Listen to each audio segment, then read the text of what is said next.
and we do a fascial shear, just gentle pulling of the fascia from these 2 points. My fingers at the hyoid are definitely not digging into her hyoid. They're scooping up towards her chin. And these fingers at her sternum are pulling away. And I should be able to feel the tension between my 2 fingers. Like when one set of fingers pulls, I should feel it at the other set of fingers. That's what we're going for, but we're not digging deep at all.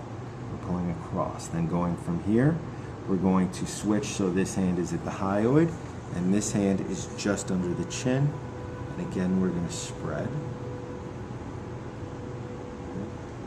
Accessing this inferior portion of the jaw and this fascia here. From this point, we're going to then get to deeper tissue, which we will utilize some massage lubrication for, and whatever massage lubrication you like, I'm in support of. This is not, from now on, a treatment that you want a tackier, like a beeswax based or stickier based solution. Now is when we would use just straight lotion or cream or oil. I'm just using plain grapeseed oil, which I tend to use in the summer. I'll do my effleurage.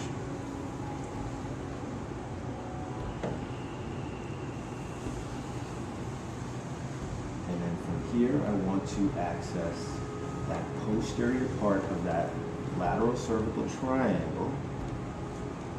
And I'm going to do that by, at the same time, rotating her head away from my stroking hand, but leaning her occiput into my fingertips. Behind the transverse processes, I'm pushing my fingers into her posterior trapezius and then simultaneously rolling my chair to pull her head away while pulling my fingers in the opposite direction. This is a simultaneous action where we move like this. This is easier to do if you have a massage chair or a rolling stool or rolling chair. You don't have to use your fingertips. You can use your thumb if you have to. Also, after we do this, we could do the same with a collapsed fist. Rolling in through this. Keep the head moving, well supported. As you move around the head, a good trick to know is that you never want to fidget. You never want them to think you are unsure of what you're doing with their head. If you are a little bit uncomfortable with their head, they're going to guard and hold their head. You don't want that to happen. Okay? From here, we've gotten the posterior side of that triangle. We are going to now get the anterior side of that triangle. If you don't see the sternocleidomastoid right away, we can just simply say, gently, without really lifting your head off the table, just lift a bit into these 2 fingers and boom, you'll see it running from the sternum and clavicle to the mastoid process. If you need to do that again, just for the sake of being able to feel it, gently lift, gently lift. Good, I've got my fingers around it and relax.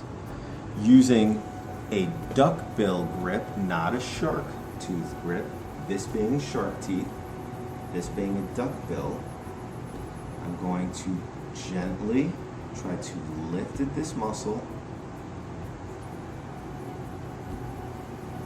trying to get a pincer compression at this sternocleidomastoid and lift it away. It might take a couple of passes before you really have great access to it from this position.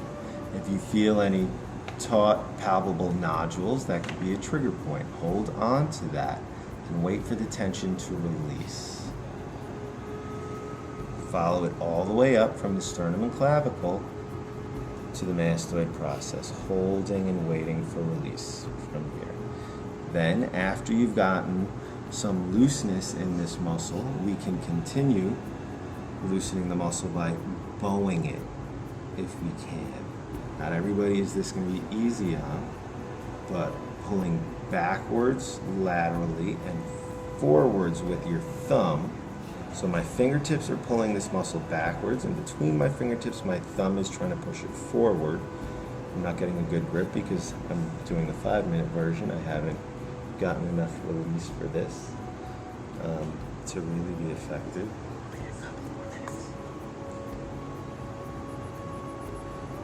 Did this. Then, after we released this anterior SCM, or this anterior part of the triangle, the SCM, we then went to what's between there, which is the scalenes. To feel the scalenes, feel along the transverse processes of these vertebrae, and you can just have her gently push into your hands and feel, relax, this gentle, relax, small motion that these muscles make as they pop out. These are fairly deep muscles, but they're not that deep compared to, it's not like they're under other muscles. They're just sort of closer to the bone.